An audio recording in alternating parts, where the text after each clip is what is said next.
a series of lessons in yogi philosophy, the complete lessons of Yogi, Ramakraka. A series of lessons on the inner teachings of the philosophies and religions of India, October 1908 to September 1909. Lesson 1, the land of the Ganges. India, the land of the Ganges, the home of Sanskrit, the root language of the world, the mother of religions and philosophies. The 20th century and the Western world greet thee. From thy sources have come the languages of the world, in which men have expressed the thoughts arising in their minds. Thy word symbols have made possible advanced thinking and expression of thought. From thy thinkers and teachers have come the root ideas which have since grown into many a religious and philosophical tree, with bud, leaf, flower, and fruit. To thee may be traced the great philosophical conceptions and religious truths that have animated and inspired man's thought for centuries. Thy 100 centuries of deep thought and meditation upon the mysteries of existence, the secret of the Absolute, have proved as the leaven which has lightened the bread of life, and has raised the sodden mass of materiality and changed its character so that it may be partaken of without harm by reason of the transforming power of thy leaven. The history of India runs back for many centuries, the Hindus themselves claiming that their records and traditions carry them back over a period of 100 centuries, 10,000 years, and that back of even this great period of time their people existed and had their successive civilizations and periods of race rest. Centuries before our present civilization had dawned, centuries before the Christian religion was established, centuries before even the time of Abraham, and still longer before the time of and the practical beginning of the Jewish religion, the Hindu teachers of philosophy had formed great schools of thought, which in turn had been subdivided by their followers, the teachings of which have come down along the line of the centuries even unto today. The Vedas and the Upanishads were written centuries ago, beyond the time of recorded history, and have been handed down from teacher to pupil ever since. Before the days of the Sphinx and the pyramids of ancient Egypt,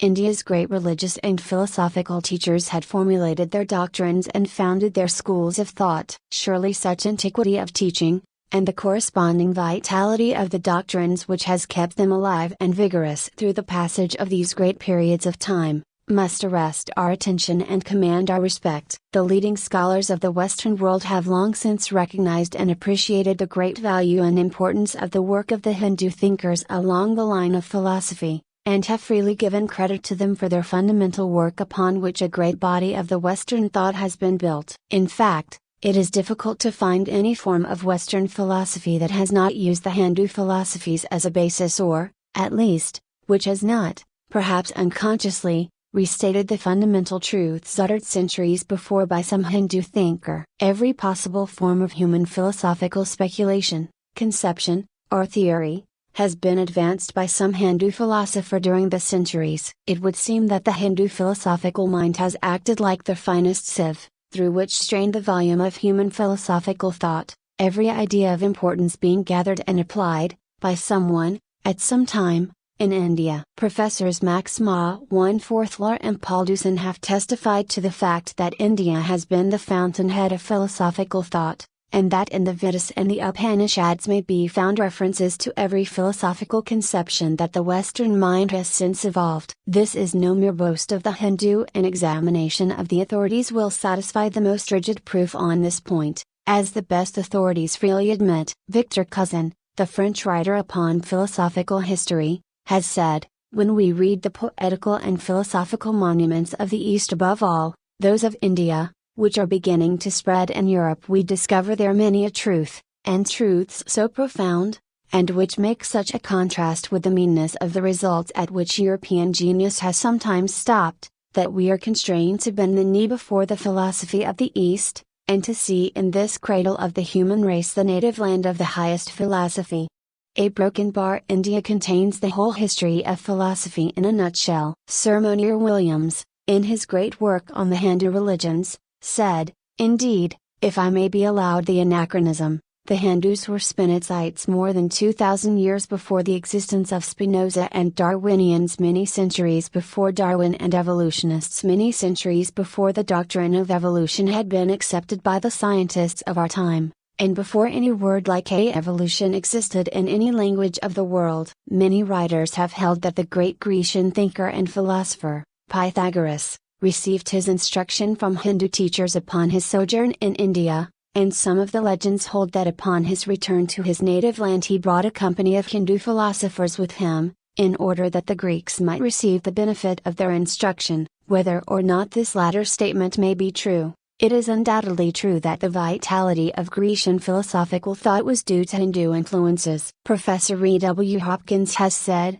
Plato was full of Sankhayan thought, worked out by him, but taken from Pythagoras. Before the 6th century BC all the religious philosophical ideas of Pythagoras were current in India. If there were but one or two of these cases, they might be set aside as accidental coincidences, but such coincidences are too numerous to be the result of chance. A broken bar Neoplatonism and Christian Gnosticism owe much to India. The Gnostic ideas in regard to a plurality of heavens and spiritual worlds go back directly to Hindu sources. Soul and light were one in the Sankhya system, before they became so in Greece, and when they appeared united in Greece, it was by means of the thought which was borrowed from India. The famous three gunas of the Sankhya reappeared as the Gnostic three classes. Davis says, Kapula's system is the first formulated system of philosophy of which the world has a record. It is the earliest attempt on record to give an answer, from reason alone, to the mysterious questions which arise in every thoughtful mind about the origin of the world,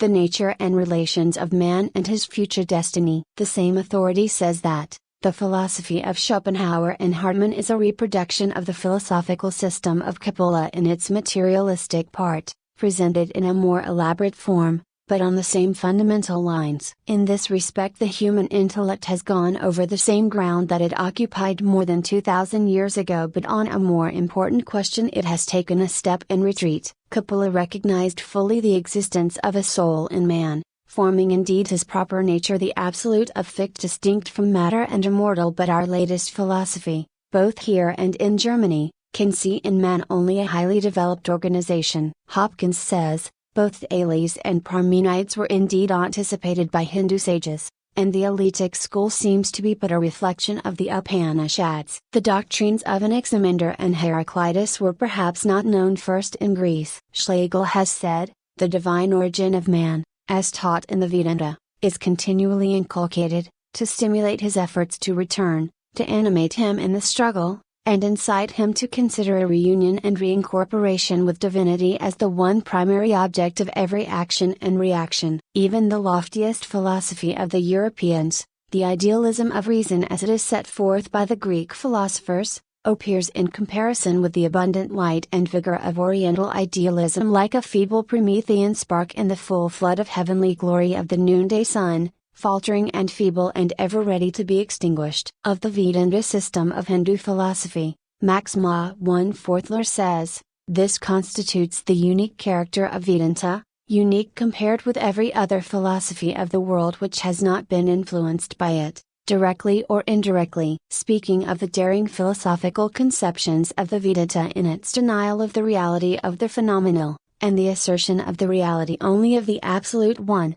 Max Ma one Fortler says, none of our philosophers, not excepting Heraclitus, Plato, Kant, or Hegel, has ventured to erect such a spire, never frightened by storms or lightnings. Stone follows on stone in regular succession after once the first step has been made, after once it has been clearly seen that in the beginning there can have been but one, as there will be but one in the end, whether we call it Atman or Abraham. Sir William Jones has said, it is impossible to read the Vedanta, or the many fine compositions in illustration of it, without believing that Pythagoras and Plato derived their sublime theories from the same fountain with the Indian sages. Schopenhauer, the great German philosopher, said, there is no study more beneficial and elevating to mankind than the study of the Upanishads. It has been the solace of my life, and it will be the solace of my death. Paul Deussen says, God the sole author of all good in us, is not, as in the Old Testament,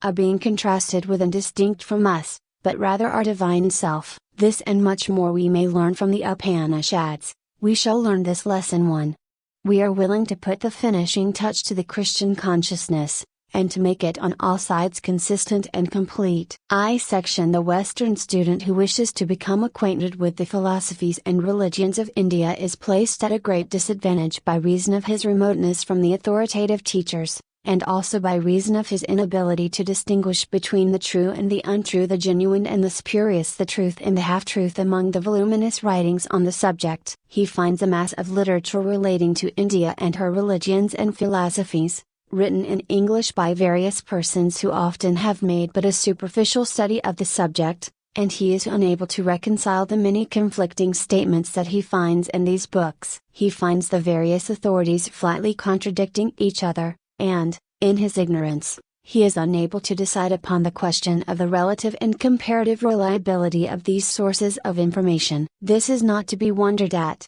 when it is remembered that the majority of the English writers on the subject have had their own information not from authoritative sources, but gleaned from various disconnected sources, the writers not being possessed of the power of intelligent discrimination, so foreign is the subject to their previous lines of thought and so opposed to their mental, religious, and philosophical training. It is true that there are a number of very good English works on the subject, but they are greatly outnumbered by the mass of incompetent, erroneous, and sometimes prejudiced and biased treatises on the same lines. For anyone to write intelligently upon the subject of Hindu philosophy or religion, it is necessary that he must be in sympathy with the Hindu mind and soul, not necessarily a believer in their religions, or a follower of their philosophy, but most certainly possessed of a mind in sympathy with the fundamental conceptions and spiritual basic principles of the Hindu people. This is true regarding the teachings and beliefs of any people. Imagine a Chinaman who lacked a Western training attempting to write a correct statement of the Western beliefs, philosophies, etc., from disjointed and contradictory sources of information, and you will have an idea of the difficulties in the way of the average Western person who would write of the Hindu philosophies. In fact, our Chinaman would have an easier task, for the greater part of the Western thought has been expressed in books, whereas much of the Hindu thought exists only in the shape of verbal teaching, tradition, and reading between the lines of printed books. For one to write intelligently of Hindu thought, he must possess not only the best sources of information, but also the instinct whereby he is able to discriminate between the authoritative teachings, and those which contain but half-truths, and above all, he must be possessed of the Hindu spirit, whereby he may see things as the Hindu sees them, that subtle spiritual sense which enables one to go at once to the heart of the inner teachings, that key which unlocks the door of the temple. When it is remembered that many of these English attempts to interpret the Hindu philosophies have been made by men who have lived in India as Christian missionaries,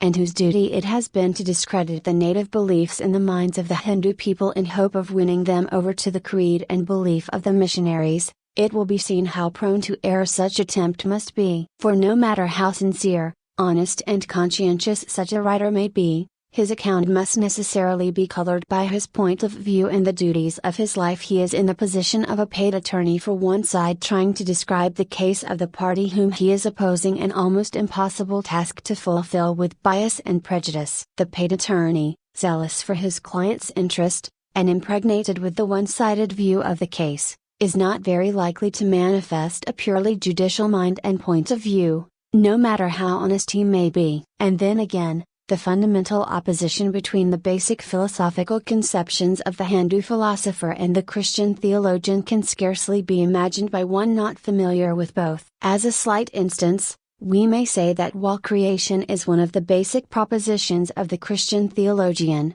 the Hindu philosopher will not admit the existence of such a thing. He regards creation in the doctrine of the making of something from nothing, a conception which is filled with error for him, and which is absolutely unthinkable and insane from his point of view. To the Hindu mind, nothing comes from nothing. Everything that is either an eternal thing, or else a form or manifestation, or appearance, emanation or phase of some eternal thing. The miracle of creating something from nothing is absolutely incomprehensible and unthinkable to the Hindu's mind, no matter how hard and honestly he may try to form a mental image of the thing he confesses himself baffled. It is like asking him to think that twice two is something else but four, and that the shortest distance between 2 points is other than a straight line. To him, naught is always naught, and never can become what by any process, human or divine. Then again, to the Hindu mind, a mortal thing can never become immortal by any means. An immortal thing must always have been immortal,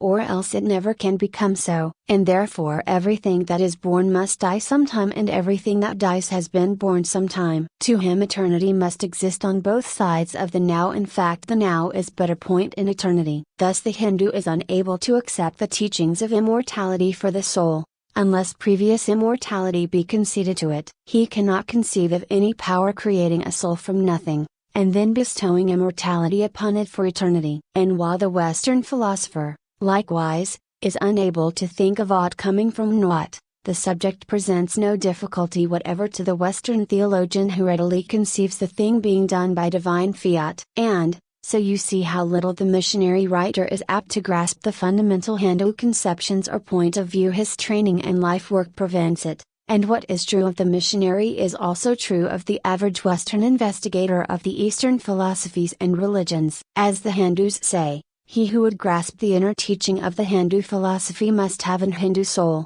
no matter what may be his race, or country. There are many Western people who have these Hindu souls, as the increasing number of Western people who are interested in, and who intelligently and sympathetically understand the Hindu teachings, may testify to. The Hindus, when they find such, explain it upon the theory of reincarnation, saying once a Hindu, always a Hindu. No matter in what race the Hindu soul may incarnate, the concentrated force of the ancient teachings are indelibly impressed upon the soul, and give it a tendency toward the Hindu thought in future lives. In fact, the Hindus hold that the souls of the ancient Hindu teachers, or rather of certain of them, are now incarnating in the West to lead the newer races toward a conception of the truth, and their first disciples are the reincarnated Hindu souls abiding in the Western lands. There is another difficulty attending the attempts of the Western writer who wishes to grasp the true meaning of the Hindu philosophies, but who has failed to catch the spirit of the Hindu thought. We allude to the inner teachings which are to be found in all of the Oriental thought. The Oriental mind works upon entirely different psychological lines from the mind of the Western man. In the Western lands, the impulse is to publish and proclaim every detail of the thought on any subject,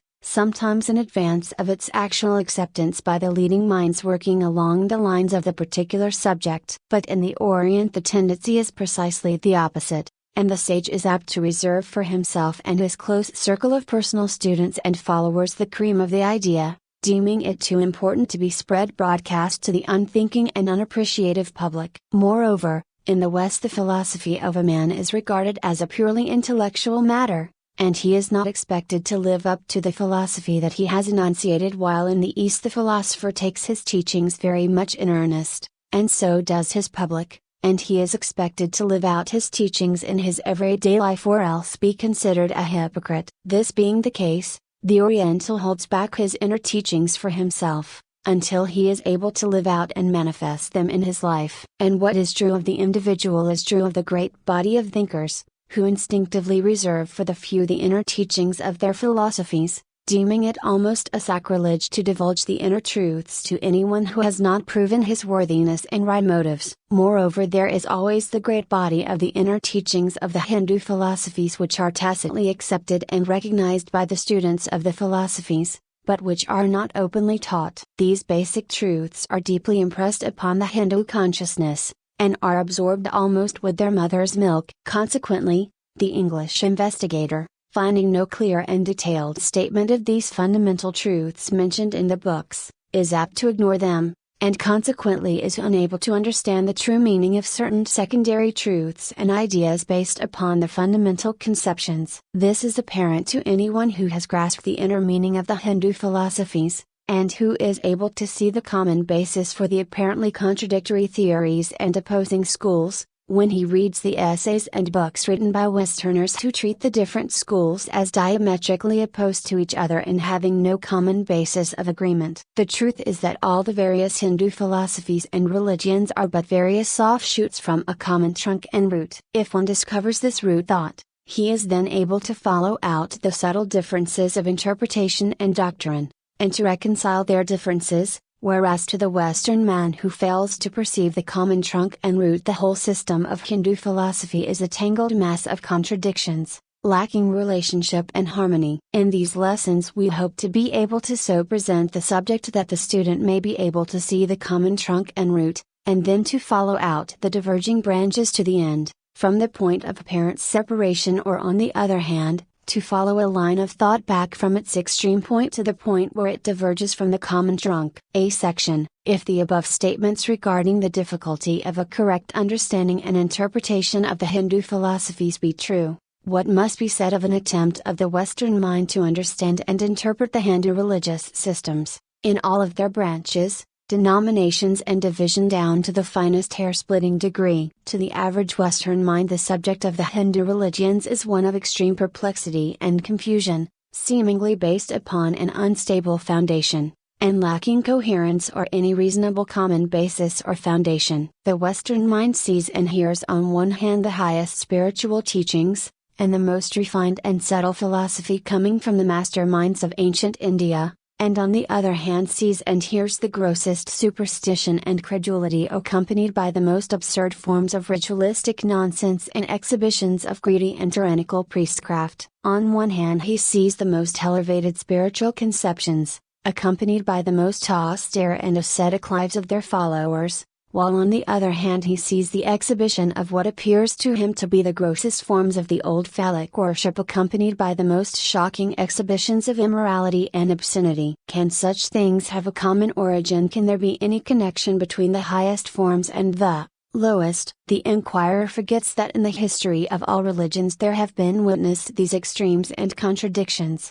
but usually they are separated by periods of time and eras of thought, while in India they exist contemporaneously and almost side by side. Then again, the Western mind sees the highest form of religious philosophy taught and practiced under some of the more elevated forms of the Vedanta, beyond which no human mind has ever dared to venture, so ethereal and tenuous are its conceptions, the truth being followed until it faded into a transcendental vagueness impossible of being grasped except by the mind trained in the highest methods. And, opposing this, the Western observer sees what appears to him to be the crudest form of idol worship, and debasing credulity and superstition, almost a form of devil worship and fetishism. He is justified in asking whether there can be any common root and origin for these opposing conceptions and practices. It is no wonder that the Western world, hearing some of the reports of the missionaries and travelers, and then reading the high doctrines of the Vedas and Upanishads,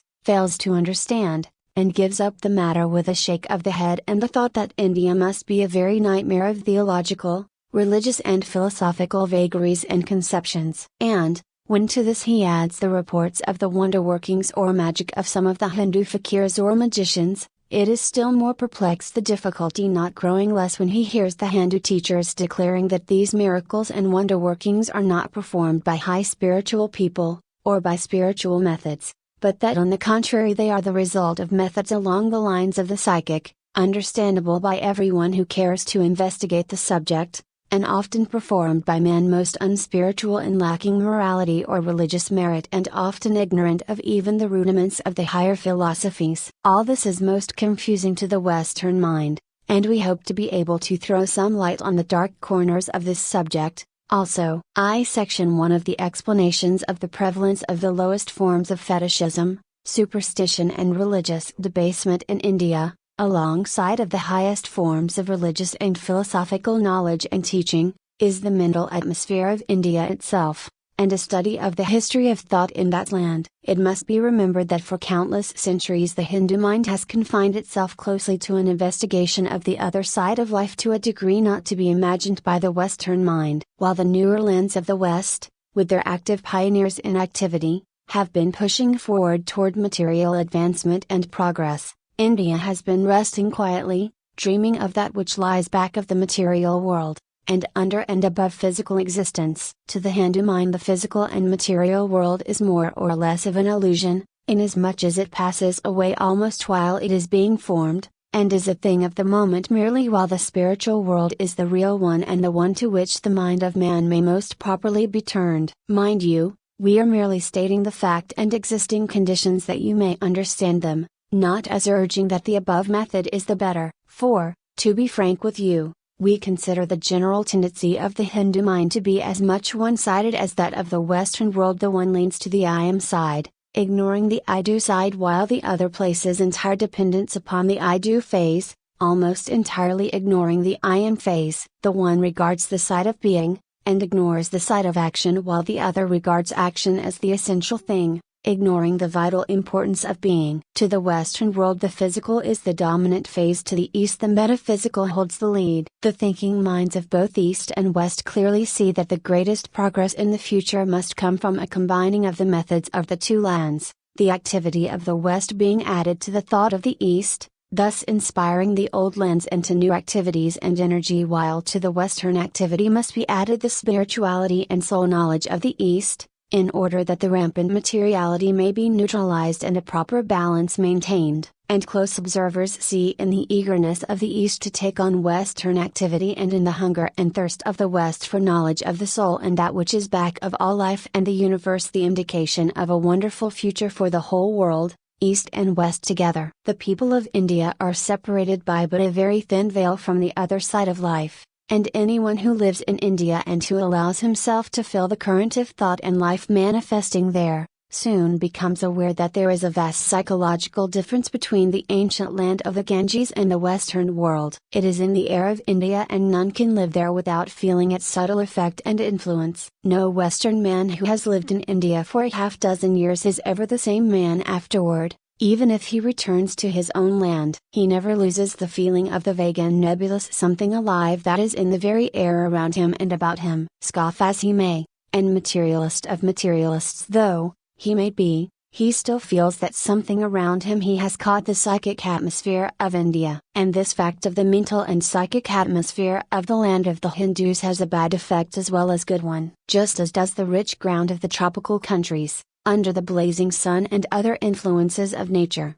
bring forth the luxuriance of fruits, flowers and vegetation of a kind desired by man, so does the same soil, under the same impulses, bring forth a rank growth of noxious weeds and vegetation, the fertile fields on the one side bearing marked contrast to the wild, fierce jungles on the other. And yet both conditions arise from the same soil, under the same sun, and rain, and atmospheric conditions. And, again, just as the wonderful sun of the tropics and the semi-tropical lands tends to bring forth the wonderful harvests and vegetable growths, so does it, at times, and under certain conditions, burn up, parch and destroy the grain, fruit and nutritious growths of the land, in a fierce and deadly drought, the result being that grim famine reigns where bountiful harvests formerly held court, and thousands perish from hunger instead of being nourished by nature. And, as on the physical plane, so on the mental and spiritual in India, the mental soil so rich and so filled with materials for spiritual growth under the sun of spiritual knowledge,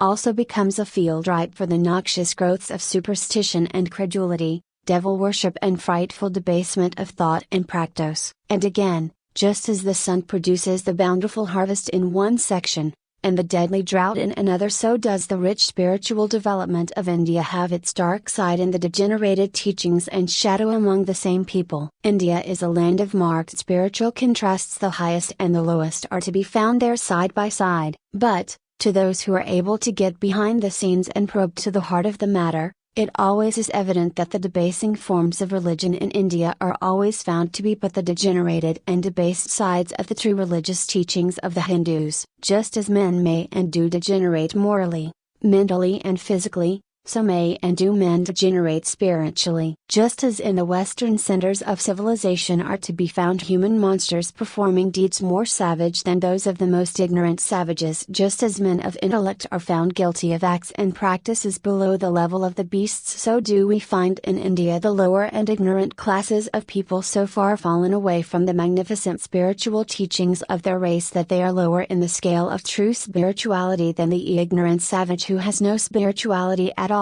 The greater the height, the greater the fall therefrom. The further the pendulum swings the one way, the further the swing in the other direction. The universal laws which manifest on the physical plane, are likewise in operation on the mental and spiritual planes as well. Perhaps, when you have studied these lessons, you will be able to understand the true and the false about India's religions, and to see that while her philosophies reach the summits of the highest mountains of human knowledge, at the same time, certain forms of her religions dwell in the darkest lower crevasses and canyons devoid of sunshine and the vivifying influences of the more favored sections. India has a population of nearly, or quite, 300 million people, spread over an immense territory closely populated. Its population is made up of numberless peoples and races, of all shades of religious opinions and practices, among which are the millions of Orthodox Hindus, with their many forms of creeds and beliefs, Christians, Mohammedans, Jews, Parsis, Buddhists, Jains, Sikhs and others,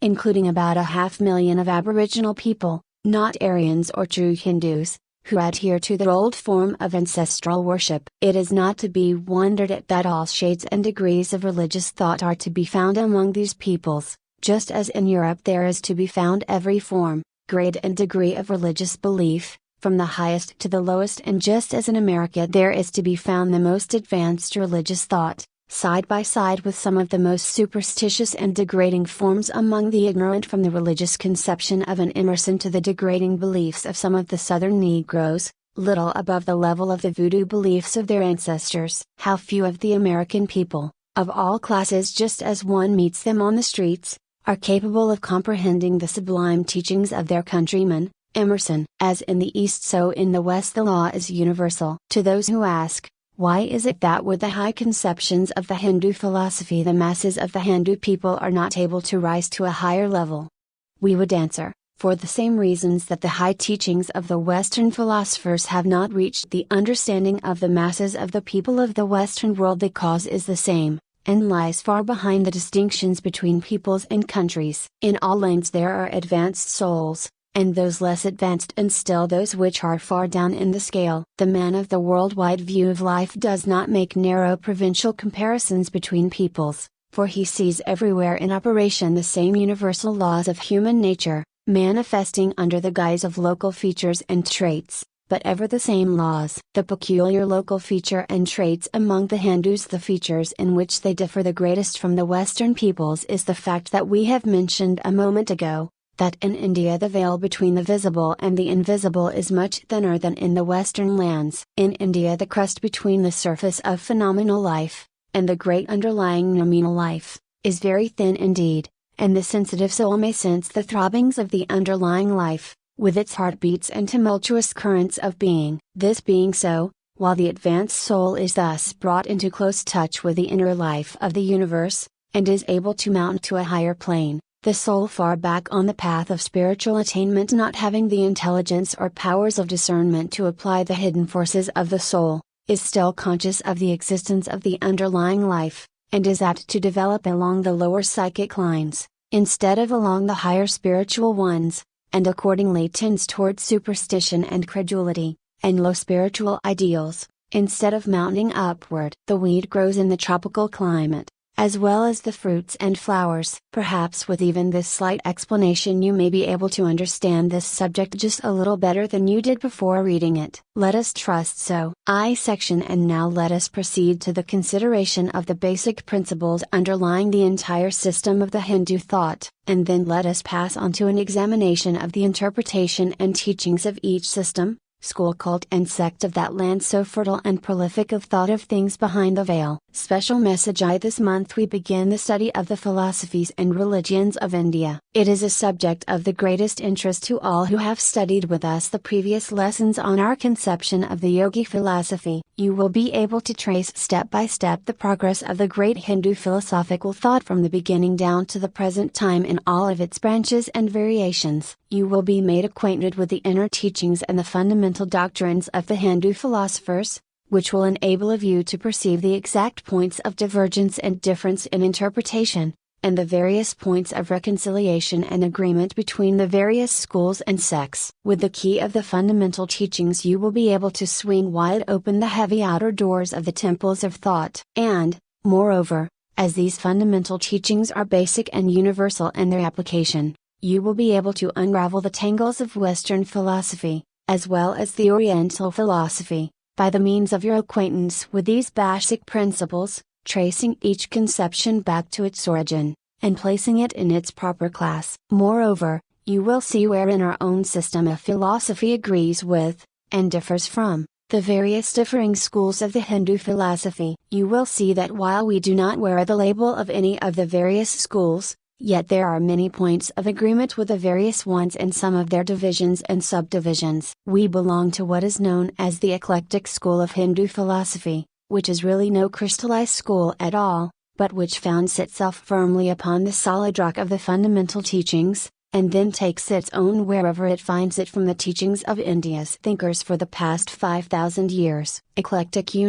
means selective, chosen from various sources and systems, etc., and is the very reverse of dogmatic and sectarian. We have many points of agreement with the monistic school of the Vedanta and likewise many points of agreement with the Sankhya school and some points of common thought with Patanjali's yoga school and also some points of agreement with Buddhism, but at the same time we take exception to many points put forth by each school. Besides, we have availed ourselves of that very great, and to us very important, body of independent thought outside of the regular Hindu systems, and which is held by the independent thinkers, teachers and philosophers of India and other parts of the East, besides drawing liberally upon other sources of Oriental occult teaching. To those who, not being acquainted with the history of the Hindu philosophy, might object that an eclectic system of Hindu philosophy was a new thing, and a product of modern tendencies, and therefore lacking the weight of ancient authority and precedent, we would quote the following from Professor Richard Garbe,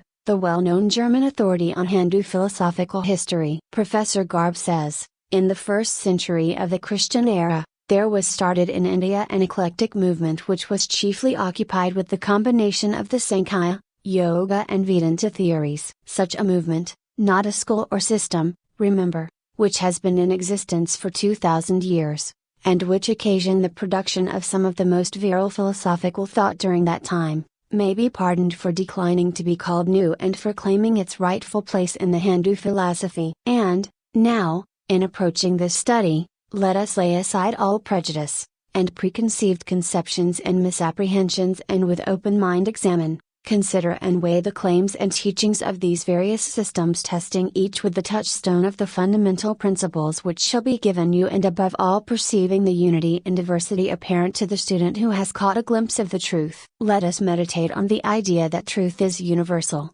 and that no one person, or body of persons, ever has now or ever will have a monopoly of truth. That there is truth in all teachings, but that none have all the truth. And so, seeing the truth in all, and all in the truth, let us lay aside prejudice and bigotry, and with clear eyes perceive the reflection of the Sun of Truth in the waters contained in the many earthen jars of dogma, doctrine, creed, sect, school, and system. But always remember that the truth itself is something far above these earthen receptacles, with their stores of water, each reflecting the light of the truth which proceeds from above. And in so meditating, let us carry in our minds the words of the thousand Saphirs old Rig Veda, which says, the truth is one, men call it by many names. And in this thought is to be found the secret of tolerance, broadness, and brotherhood, as in its absence appear intolerance, narrowness, bigotry, sectarianism, dogmatic assumption, persecution,